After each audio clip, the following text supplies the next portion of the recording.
നമസ്കാരം, ഐശ്വര്യാണ്. നമ്മൾ കുറച്ച് ദിവസമായി വീഡിയോസ് ഒക്കെ ചെയ്തിട്ട് ഇന്നലെ മുതൽ ഈ വീഡിയോ ചെയ്യണമെന്ന് ഞാൻ ഒരുപാട് ആഗ്രഹിക്കുന്നുണ്ട്. ഒട്ടും പ്രിപ്പയർഡ് ആയിട്ടോ അല്ലെങ്കിൽ സ്ക്രിപ്റ്റഡ് ആയിട്ടോ ഒന്നുമല്ല നമ്മൾ ഈ വീഡിയോ സംസാരിക്കുന്നത്. ഈ ഒരു വിഷയത്തെക്കുറിച്ച് സംസാരിക്കുന്നത് ഞാൻ തന്നെയല്ല, ഒരുപാട് ആൾക്കാർ ഇപ്പോൾ ഇതിനെക്കുറിച്ച് ചർച്ച ചെയ്തു കഴിഞ്ഞു. എന്നാലും പേഴ്സണലി നമുക്കിത് പറഞ്ഞില്ലെങ്കിൽ ഒരു മനുഷ്യത്വമില്ലായ്മ നമ്മളിൽ കൂടി ഉണ്ടാവും എന്നൊരു തോന്നൽ കൊണ്ടാണ്. ശരിക്കും പറഞ്ഞാൽ ഞാനിപ്പോൾ ഹോസ്പിറ്റലാണ്. എന്നിട്ട് ഒരു വീഡിയോ എടുക്കാൻ പറ്റുന്ന യാതൊരു സാഹചര്യങ്ങളും ഇല്ലാതെ ട്രിപ്പ് ഇടുന്ന സ്റ്റാൻഡിൽ ഞാൻ എൻ്റെ ഫോൺ വെച്ചിട്ടാണ് ഈ വീഡിയോ എടുക്കുന്നത്. എന്നിട്ടും ഈ വീഡിയോ എടുക്കണം എന്ന് എനിക്ക് നിർബന്ധം. എനിക്ക് ഇതിനെക്കുറിച്ച് രണ്ട് വാക്ക് പറഞ്ഞില്ലെങ്കിൽ നമ്മളും മറ്റുള്ളവരെ പോലെ ആയി പോകും എന്നെനിക്കൊരു തോന്നലുള്ളതുകൊണ്ട് മാത്രമാണ് ഞാൻ ഈ വീഡിയോ ചെയ്യുന്നത്. അതുകൊണ്ട് ഒരുപാട് സൗണ്ട് ഡിസ്റ്റർബൻസ് ഒക്കെ കേൾക്കാൻ പറ്റുമായിരിക്കും. എന്നാലും എനിക്കിത് പറയണം. ഇതാരും കേട്ടില്ലെങ്കിലും, ഒരാളെ കേട്ടിട്ടുള്ളതിലും ഇനി ആരും കേട്ടില്ലെങ്കിലും ഇത് പറയണം. നമ്മുടെ അർജുൻ്റെ വിഷയം നടന്നുകൊണ്ടിരിക്കുകയാണ്. ഒരു മനുഷ്യനെ നഷ്ടപ്പെട്ടു 72 ദിവസത്തിന് ശേഷം അയാളുടെ ബോഡി കിട്ടി. അത് ശരിക്കും പറഞ്ഞു കഴിഞ്ഞാൽ ആ ചിതയിൽ തീ അണയുന്നതിന് മുന്നേ പറയാതിരിക്കാൻ വയ്യ. നമ്മുടെ മലയാള മനസ്സാക്ഷി ഞെട്ടിക്കുന്ന രീതിയിലുള്ള ഒരു പ്രവൃത്തിയാണ് ആ കുടുംബത്തിൻ്റെ കയ്യിൽ നിന്നുണ്ടായിട്ടുള്ളത്. നിങ്ങൾ ഓരോരുത്തരും ഒന്ന് ചിന്തിച്ചു നോക്കണം. ആ മനാഫ് എന്ന മനുഷ്യനെ ഇത്രമേൽ ഇവർ തള്ളിപ്പറയാൻ എന്താണ് കാരണം? മതമാണോ? അല്ല, അതാണോ? മനാഫ് എന്ന പേരാണോ നിങ്ങൾക്കൊക്കെ ബുദ്ധിമുട്ടായി പോയത്? ഒന്ന് ആലോചിച്ച് നോക്കിക്കേ. ആ ഗംഗാവലിപ്പുഴയുടെ അവിടെ ഈ 72 ദിവസവും മനാഫ് മാത്രമേ ഉണ്ടായിരുന്നുള്ളൂ. അല്ല, ഈ ഫാമിലി വീട്ടുകാരാണ് ഉണ്ടായിരുന്നതെങ്കിൽ മാധ്യമങ്ങൾ ഉറപ്പായിട്ടും ഈ വീട്ടുകാരെ കാണിക്കുകയുള്ളൂ. ഉറപ്പാണ്. ഈ വീട്ടുകാരാണ് അവിടെ ഉണ്ടായിരുന്നെങ്കിൽ നമ്മുടെ മാധ്യമങ്ങൾ ഉറപ്പായിട്ടും അവരെ തന്നെ പ്രൊമോട്ട് ചെയ്യും. നിങ്ങളൊന്ന് ശ്രദ്ധിച്ച് നോക്കണം. അവരുടെ അളിയൻ ഇവരിപ്പോൾ ഒരു മാധ്യമങ്ങളെയൊക്കെ വിളിച്ചു കൂട്ടി അവർ കുറച്ച് വിവരങ്ങൾ പറഞ്ഞിട്ടുണ്ട്. എത്ര എന്താണ് പറയുന്നത്, നന്ദി കെട്ട കുടുംബം എന്ന് പറയേണ്ടിയിരിക്കുന്നു. ഹൃദയത്തെ തൊട്ട് പറയുന്നു. പ്രിയപ്പെട്ട സഹോദര അർജുൻ, നിന്നോട് മാപ്പ് ചോദിക്കുന്നു. നാണം കെട്ട കുടുംബം എന്ന് പറയുന്നു, അല്ലെങ്കിൽ നന്ദി കെട്ട കുടുംബം എന്ന് പറയേണ്ടി വരുന്നു വേദനയോടെ. ഉറപ്പാണ്, ഭാര്യയെ അടക്കം. അല്ലെങ്കിൽ ആ മാധ്യമത്തിൻ്റെ മുന്നിൽ ആ ഭാര്യയ്ക്ക് പോലും വന്നിരിക്കാൻ മനസ്സ് തോന്നില്ല. മനാഫ് എവിടെ പിരിവെടുത്തെന്ന് വല്ല തെളിവുണ്ടോ?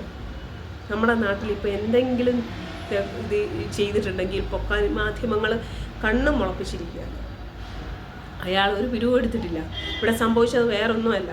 സംഭവത്തിൻ്റെ ക്ലൈമാക്സ് വന്നിട്ട് ഹൈപ്പ് വന്നത് മനാഫിനാണ്. അത് തീരെ സഹിച്ചില്ല ആർക്ക്. നിങ്ങൾ ഈ അർജുൻ്റെ ഈ തിരോധാനം സംഭവിച്ച, അല്ല ഈ മരണം സംഭവിച്ചുള്ള കാര്യങ്ങളുടെ തുടക്കം മുതൽ കാണുന്നുണ്ടെങ്കിൽ നിങ്ങളൊന്ന് നോക്കി നോക്കണം.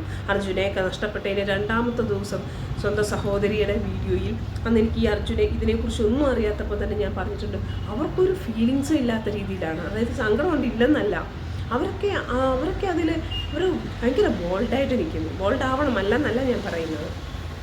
പക്ഷെ നമ്മുടെ കൂടെ നിന്നവരെ ഒരിക്കലും മറക്കരുത്. കൂടെ നിൽക്കുന്നതെന്നല്ല, ആ മനുഷ്യന് ഒരുപാട് മനാഫ് എന്നൊരു വ്യക്തിയെ ഇവർക്ക് എന്താണ് മനാഫിനോട് ഇവർക്ക് ദേഷ്യമുണ്ടെന്ന് നമുക്ക് മനസ്സിലായതാണ്. അവർ പക്ഷെ അത് സമ്മതിച്ചു തന്നില്ല.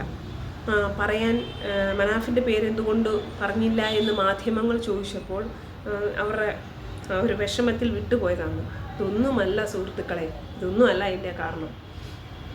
ഇതിൻ്റെ അവസാനം വന്നു കഴിഞ്ഞപ്പോൾ മനാഫിന് നല്ല ഹൈപ്പ് കിട്ടി. അതായത് മാധ്യമങ്ങളൊക്കെ മനാഫിനെ നല്ല രീതിയിൽ പ്രൊമോട്ട് ചെയ്തു. അപ്പം ഒരു യൂട്യൂബ് ചാനൽ തുടങ്ങിയെങ്കിൽ അതിൽ നിന്നൊരു ഇൻകം ഉണ്ടായാൽ അത് ഇവൻ്റെ കുടുംബത്തിന്, അർജുൻ്റെ കുടുംബത്തിന്, അല്ലെ ആ കുഞ്ഞിന് കൊടുക്കുകയെ മനാഫ് ചെയ്യുള്ളൂ. മനാഫ് എന്ന വ്യക്തിയെക്കുറിച്ച് അന്വേഷിച്ചാൽ വളരെ വ്യക്തമായി മനസ്സിലാക്കുന്നുണ്ട് എന്ത് ബുദ്ധിമുട്ട് വരുന്ന ആർക്കെയും സഹായിക്കാൻ മനസ്സുള്ള ഒരു വ്യക്തിയാണ് മനാഫ്. ഒരുപാട് പേരെ മനാഫ് തൻ്റെ ഇല്ലായ്മയിൽ നിന്ന് സഹായിച്ച ചരിത്രങ്ങളുള്ള ആളാണ് മനാഫ്.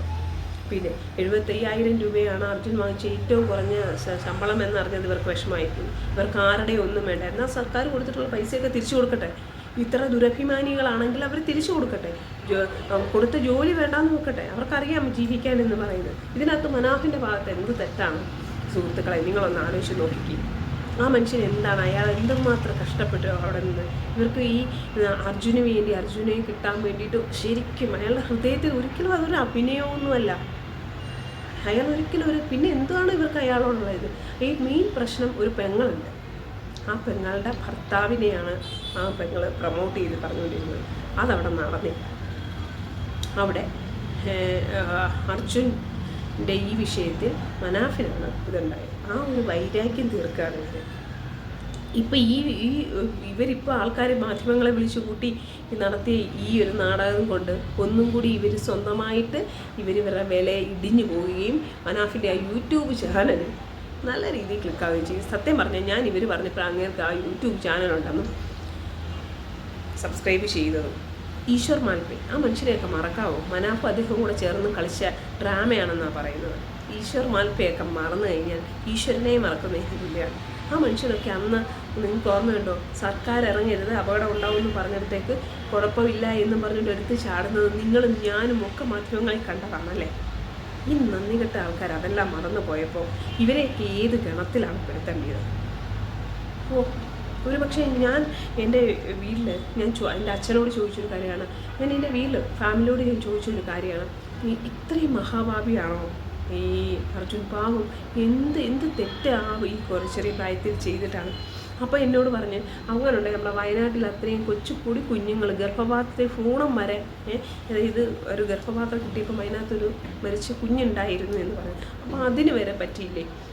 അപ്പം എൻ്റെ വീട്ടിലുള്ളവരുടെ അറിവുപ്പക്കാരെ പറഞ്ഞു ജന്മപാപമായിരിക്കും അങ്ങനെ ഇങ്ങനെ എന്നൊക്കെ പറയുന്നു. ഇങ്ങനെ എന്നോട് പറഞ്ഞ് ഇങ്ങനെ സമാധാനിപ്പിച്ചു. ഞാനിപ്പോൾ ആർക്ക് ഇതൊന്നും അല്ലെന്നേ. നമ്മുടെ എല്ലാവരുടെയും മനസ്സൊരു വലിയ പ്രധാനമാണ് കേട്ടോ. നമ്മൾ എന്തൊക്കെ പറഞ്ഞാലും പ്രവർത്തിച്ചാലും നമ്മുടെ ഉള്ളിൻ്റെ ഉള്ളിൽ നമ്മുടെ മനസ്സിലുണ്ടല്ലോ ഒരു നന്മ വേണം. നമ്മൾ നന്നാവണമെന്ന് ആഗ്രഹിക്കുക, അതിനകത്ത് യാതൊരു തെറ്റുമില്ല. പക്ഷെ മറ്റൊരുത്തനും നമ്മളൊരു ദ്രോഹം, എന്തൊരു ദ്രോഹം കൊണ്ട് നിനക്ക് ഗുണമില്ലെങ്കിൽ നീ എന്തിനാ ദ്രോഹം ചെയ്യുന്നു? തീർച്ചയായിട്ടും അർജുനും ഫാമിലിക്കും ഈ മനാഫിന് എത്ര ഹൈപ്പ് കിട്ടിയാലും അവർക്ക് ജനഹൃദയങ്ങളിലൊരു നല്ല സ്ഥാനമുണ്ടായിരുന്നു അല്ലേ, നമ്മുടെയൊക്കെ മനസ്സിന്. അത് അവരായിട്ടാണ് ഇല്ലാണ്ടാക്കിയിരിക്കുന്നത്. നമ്മുടെ അർജുനെ നമ്മൾ മറക്കില്ല. അവൻ അവിടെ കിടന്ന് നിങ്ങളൊന്ന് ആലോചിച്ച് നോക്ക്, ഈ അടക്കുന്നതിന് ശരീരഭാഗങ്ങൾ വല്ലതും കിട്ടിയിട്ടുണ്ടെന്ന് നിങ്ങൾക്ക് തോന്നുന്നുണ്ടോ? ഇട്ടിരുന്ന പാൻറ്റൊക്കെ ഊരിപ്പോകണമെങ്കിൽ ആ മാംസമൊക്കെ പോയി അല്ലെ, മീനൊക്കെ തിന്ന് കണ്ണും മുഖവും ഒക്കെ ആ ഒരു അവസ്ഥയിൽ പോയ ഒരു മനുഷ്യനാണ്. അത് ഇമാജിൻ ചെയ്യുമ്പോൾ അത്ര ഭീകരമാണ്. അവർക്ക് അടക്കാനെങ്കിലും എന്തെങ്കിലും കൊടുക്കണമെന്ന് ആഗ്രഹിച്ച് അതിനുവേണ്ടി കഷ്ടപ്പെട്ടൊരു മനുഷ്യനാണ്. ഇപ്പം അർജുൻ്റെ കുട്ടിയെ പഠിപ്പിക്കും എന്ന് പറഞ്ഞിട്ടുണ്ടെങ്കിൽ സർക്കാർ എത്രയോ ഇങ്ങനെയുള്ള സംഭവങ്ങൾ നടക്കുന്നവരുടെ കുഞ്ഞുങ്ങളുടെ പഠനമൊക്കെ ഏറ്റെടുക്കാറുണ്ട്. അന്ന് ആൾക്കാർ പറയുമോ സർക്കാരിൻ്റെ ഒന്നും എനിക്ക് വേണ്ട, ഞങ്ങൾക്കറിയാൻ നോക്കാൻ എന്നാണോ പറയുന്നത്? അയാളുടെ സ്ഥാപനത്തിൽ ജോലി ചെയ്തിരുന്ന ഒരു സ്റ്റാഫിന് ഇങ്ങനെ സംഭവിച്ചപ്പോൾ അതിലുപരി അയാളൊരു കൂടപ്പുറപ്പിനെ പോലെയാണ് മനാഫ് ഈ ഒരു കാര്യത്തിൽ സമീപിച്ചിട്ടുള്ളത്. ഇപ്പം ഞാനൊരു വീഡിയോ കണ്ടേ, ഈ അർജുൻ്റെ അനിയൻ പറയുന്നു, മനാഫിനോട് മാധ്യമങ്ങൾ ചോദിക്കുന്നു അർജുൻ്റെ അനിയൻ ഒരു നന്ദി വാക്ക് പറഞ്ഞില്ലോ ചോദിച്ചപ്പോൾ എനിക്ക് ആരുടെയും നന്ദി വേണ്ട. അവിടെയും അയാൾ അങ്ങനെ പറഞ്ഞു. അയാൾ അങ്ങനെ പറഞ്ഞത് ഇവരെന്താ ഇതിനെ വളച്ചൊടിക്കുന്നത്? അയാൾ പറഞ്ഞൊരു കുഞ്ഞു വാക്ക്, ഒരു കുഞ്ഞു വീഡിയോ അവർ കണ്ടു എന്നും പറഞ്ഞാൽ പറയുന്നത്. ഇപ്പം നമ്മളോടാണെങ്കിൽ തന്നെ അർജുൻ്റെ വീട്ടുകാർ അല്ലെങ്കിൽ നിങ്ങൾ ഇങ്ങനെ ഒരു നന്ദി പറഞ്ഞില്ല എന്ന് തോന്നുന്നു. നമ്മൾ ആരെയും നന്ദി പ്രതീക്ഷിച്ചിട്ടല്ല ഒന്നും ചെയ്യുന്നത് എന്ന് പറയുന്നത് അവരെ ഡീഗ്രേഡ് ചെയ്യുമൊന്നും അല്ല. ആ ചോദിച്ച ക്വസ്റ്റ്യനുള്ള ആൻസർ ആ മനുഷ്യൻ പറഞ്ഞതാണ്. എന്താണെങ്കിലും ഞാൻ പറയുന്നു, മലയാളികളുടെ മനസ്സിൽ എന്നും മനാഫ് ഉണ്ടാവും. മനാഫിന് മരണമില്ലാതെ എന്ന് അയാളുടെ നന്മയുണ്ടാവും. അത് അർജുനും ഫാമിലി ഇനി എത്ര പ്രസ് മീറ്റ് വിളിച്ചു കൂട്ടി എന്ത് പൊറാട്ട് നടാൻ കാണിച്ചാലും അത് അത്രത്തോളം അർജുൻ്റെ സഹോദരിയും ഭർത്താവും കുടുംബവും അമ്മയും ഭാര്യയും ഒക്കെ താഴ്ത്തപ്പെടത്തേ ഉള്ളൂ. തീർച്ചയായിട്ടും ചിലപ്പോൾ ഇതിൻ്റെ അടിയിൽ ആൾക്കാർ കമൻറ്റ് വരും, പറയായിരിക്കും അങ്ങനെയല്ല ഇങ്ങനെയാണ്. അവർക്കുണ്ടായ നഷ്ടം വലുതാണ്.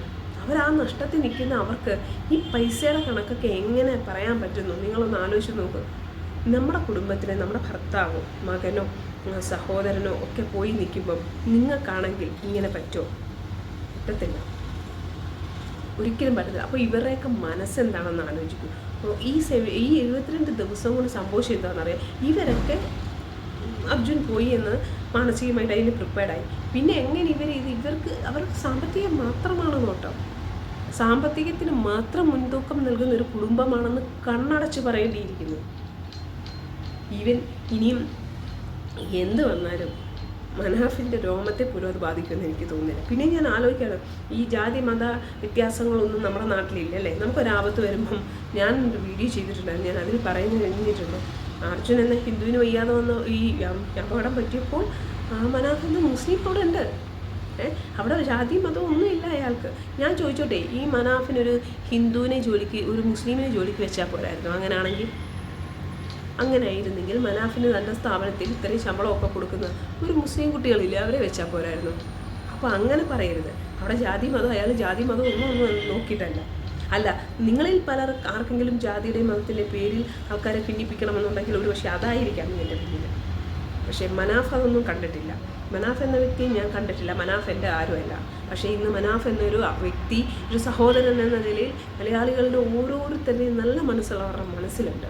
അത് അർജുൻ്റെ കുടുംബം എത്ര കണ്ട്, എത്ര പ്രസ് മീറ്റ് വിളിച്ചു കൂട്ടി എന്ത് കാണിച്ചാലും അതിന് യാതൊരു മാറ്റവും ഉണ്ടാകത്തില്ല. അവരുടെ വീഡിയോ നിങ്ങളൊന്ന് കണ്ടു നോക്കണം. ഞാൻ ഇതിനകത്ത് ആഡ് ചെയ്യുന്നുണ്ട്. നിങ്ങൾ ആ വീഡിയോ എനിക്ക് ഈ സെയിം ടൈം എനിക്ക് സ്ക്രീനിൽ കാണിക്കാൻ ശരിക്കും പറഞ്ഞാൽ അറിയത്തില്ല. നിങ്ങൾ ആ വീഡിയോയിൽ പറയുന്നത്, അർജുൻ്റെ ഫാമിലി പറയുന്നത്, നമ്മുടെ മനാഫ് പറയുന്നത് നിങ്ങളൊന്ന് കേട്ട് നോക്കുക. ഞാൻ പറഞ്ഞത് ശരിയാണെന്ന് നിങ്ങൾക്ക് അപ്പോൾ അതിൽ നിന്ന് മനസ്സിലാവും. മനാഫിന്റെ മറ്റ് ഇനി ഈ ഫണ്ട് സ്വീകരിക്കുന്നതോ പിന്നെ അല്ലെങ്കിൽ ഈ വ്യക്തിപരമായിട്ട് അവഹേളിക്കുന്ന രീതിയിലുള്ള അർജുൻ, അതായത് ഇത് ഞങ്ങൾക്കെല്ലാം അച്ഛനാണെങ്കിലും നോക്കൂ, അച്ഛൻ പശുവിനെ വളർത്തിയിട്ടാണ് ഞങ്ങൾ ഈ കുടുംബം പോകുന്നത്. പിന്നെ ഇവർ ജോലിക്ക് പോകുന്നത്, അനിയത്തി ജോലി പോകുന്നത്, എൻ്റെ വൈഫ് ജോലി ഞങ്ങളെല്ലാവരും ഇതൊന്നും ഇവിടെ പറയാൻ ഞങ്ങൾക്ക് താല്പര്യമില്ല എങ്ങനെയാണെന്നൊന്നും. ഇത് ഇനിയും ഇങ്ങനെയാണ് മുന്നോട്ടെങ്കിൽ ഞങ്ങൾ നിയമപരമായിട്ട് മുന്നോട്ട് പോകും. തീർച്ചയായിട്ടും ഒരു PR വർക്കാണ് ഇതിൽ നടക്കുന്നതാണ് ഞങ്ങൾക്ക് മനസ്സിലാക്കിയത്. ആദ്യം മുട്ട അങ്ങനെയല്ല, അതാണ് ഞാൻ പറഞ്ഞത്. ആദ്യം ഈ പുള്ളി ഞങ്ങൾ അതുകൊണ്ട് തള്ളി പറയാതിരിക്കാൻ കാരണം, ആദ്യഘട്ടത്തിൽ അങ്ങനെയല്ലായിരുന്നു. ആദ്യഘട്ടത്തിൽ മനാഫ് ഞങ്ങളെല്ലാവരും ഒരുമിച്ച് തന്നെയായിരുന്നു, ഒരേ ദിശയിലായിരുന്നു. പിന്നീടാണ് ഈ രണ്ടാം ഘട്ടത്തിന് ശേഷമാണ് അവർ വേറെ രീതിയിലേക്ക് പോവുകയും യൂട്യൂബ് ചാനൽ ഉണ്ടാക്കുകയും യൂട്യൂബ് ചാനൽ ഉണ്ടായത് ഈ ലോറി ഉടമ മനാഫ് എന്നുള്ള ഒരു പേര്, ആ ഒരു ബ്രാൻഡ് അന്നേക്ക് കയറിയിരുന്നു. അതാണ് അയാള് മനസ്സിലാക്കിയത് ശേഷമാണ് ഈ ഒരു യൂട്യൂബ് ചാനൽ ഉണ്ടാക്കിയത്. അതൊക്കെ അദ്ദേഹത്തിന്റെ അല്ല, ഈശ്വർ മാൽപ്പ ഞങ്ങൾക്ക് വേണ്ടി സഹായിച്ചിട്ടുണ്ട്. ഒന്നാം ഘട്ടത്തിൽ, രണ്ടാം ഘട്ടത്തിലും. മൂന്നാം ഘട്ടത്തിൽ അനാവശ്യമായ ഇടപെടൽ മാത്രമാണ്. അത് ഞങ്ങൾക്കും ബോധ്യപ്പെട്ട കാര്യമാണ്. അവിടുത്തെ സംവിധാനത്തിലും ഞങ്ങൾ പറഞ്ഞിട്ടില്ല. ഇതിനെപ്പറ്റി എന്തൊക്കെയാ പറഞ്ഞതെന്നുള്ളത് ഇപ്പോൾ ഞാൻ എന്തോ പിരിവ് നടത്തുന്നതെന്ന് പറഞ്ഞ് ഞാനൊരു പിരിവ് ഇന്നേ വരെ നടത്തിയിട്ടില്ല. എൻ്റെ സ്വത്തും മുതലും വിറ്റിട്ടാണ് ഞാൻ ഈ വിഷയത്തിൽ നിൽക്കുന്നത്. എന്തെങ്കിലും ഒരു തെളിവോ കാര്യങ്ങളോ കൊണ്ടുവരികയാണെങ്കിൽ തീർച്ചയായിട്ടും ഞാൻ നേരത്തെ പറഞ്ഞ മാതിരി തന്നെ മാനാഞ്ചിറ സ്ക്വയറിൻ്റെ നടുവിൽ വന്ന് നിൽക്കും. കല്ലെറിഞ്ഞു കൊന്നാൾ എൻ്റെ തന്നെ. പക്ഷേ ഇത് വലിയ വൈകാരികമായി ഉപയോഗിച്ച് PR വർക്ക് നടത്തുകയായിരുന്നെന്നാണ് ഇപ്പോൾ കുടുംബം വലിയൊരു ആരോപണം ഉന്നയിക്കുന്നത്. ഞാൻ എന്ത് PR വർക്കാ? അങ്ങനെയാണ് നിങ്ങളാണ് എൻ്റെ PR വർക്കിൻ്റെ ആൾക്കാർ. ഞാൻ എന്ത് ചെയ്യാനാ? എൻ്റെ മുന്നിൽ ഇങ്ങനെ അതേമാതിരി ക്യാമറ വരുമ്പോൾ ഞാനൊരു സാധാരണ ആളാണ്. ഞാനൊരു കാര്യം ചെയ്ത്, ഞാനൊരു കാര്യം ഏറ്റെടുത്ത് അത് ഞാൻ പൂർത്തിയാക്കി കഴിഞ്ഞ് പിന്നെ അത് കഴിഞ്ഞിട്ട് ഇനി അതിൽ മുകളിൽ ഞാൻ എന്ത് ചെയ്യേണ്ടതെന്ന് പറഞ്ഞു കഴിഞ്ഞാൽ എനിക്ക് നേരിട്ട കുറേ പ്രശ്നങ്ങളുണ്ട്, കുറേ കുറ്റങ്ങളും പ്രശ്നങ്ങളും എനിക്കുണ്ട്. ആ പ്രശ്നങ്ങളുടെ പിന്നിലാണ് ഞാൻ എന്താക്കുന്നത് സംസാരിക്കുന്നത്. വേറെ PR വർക്കായിട്ട് സ്വന്തമായിട്ടൊരു യൂട്യൂബ് ചാനൽ തുടങ്ങി അതിൽ ഈ അർജുനെ ഉപയോഗപ്പെടുത്തി അതിൽ വ്യൂവേഴ്സ് ഉണ്ടാക്കി എന്നുള്ളതാണ് ഗുരുതരമായ ഒരു ആരോപണം. അർജുൻ്റെ ആ സമയത്ത് ഞാൻ ഒറ്റക്കായിരുന്നു. ഗംഗാവലി ശിരൂരിൽ ഞാൻ അർജുൻ്റെ ആ സമയത്ത് എൻ്റെ ഒരു മനസ്സിനും വേണ്ടിയിട്ട് ഞാൻ തുടങ്ങിയതാണ്.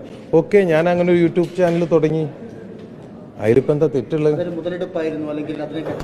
ഏതാണ് ആ യൂട്യൂബ് ചാനൽ ഒന്ന് പോയി നോക്കി. ആകെ ഒരു എന്താ പറയുക, ഒരു 10,000 സബ്സ്ക്രൈബേഴ്സ് ഉള്ള ഒരു യൂട്യൂബ് ചാനൽ. ഈ 10,000 സബ്സ്ക്രൈബേഴ്സിന് കാര്യങ്ങൾ മനസ്സിലാവാൻ വേണ്ടിയിട്ട് പലപ്പോഴും ഒരു ലൈവ് ഇടും. പിന്നെ ഈ യൂട്യൂബ് ചാനലിൽ ഞാൻ നിരന്തരം ഈ അർജുൻ്റെ വിഷയങ്ങൾ എന്താണ് ജനങ്ങൾ മറന്നു പോകാതെക്കാൻ വേണ്ടിയിട്ട് ഞാൻ ഞാൻ ശ്രമിച്ചിരിക്കുന്നത്. ഈ യൂട്യൂബ് ചാനൽ ഞാൻ ഉണ്ടാക്കിയത് തന്നെ ഒന്ന് എന്താണ്, ഈ വിഷയങ്ങൾ ജനങ്ങളിൽ എത്തണം. അതാകെ അന്നൊക്കെ എൻ്റെ ചാനലിൽ വളരെ കുറച്ച്, ഒരാളാണെങ്കിൽ ഒരാളെ ചവിട്ടിലെത്തണം. ആ മനുഷ്യൻ സംസാരിക്കുന്നത് എങ്ങനെയാണ്, ഇവർ സംസാരിക്കുന്നത് എങ്ങനെയാണ്, അത് തമ്മിലുള്ള അന്തരം കണ്ടോ?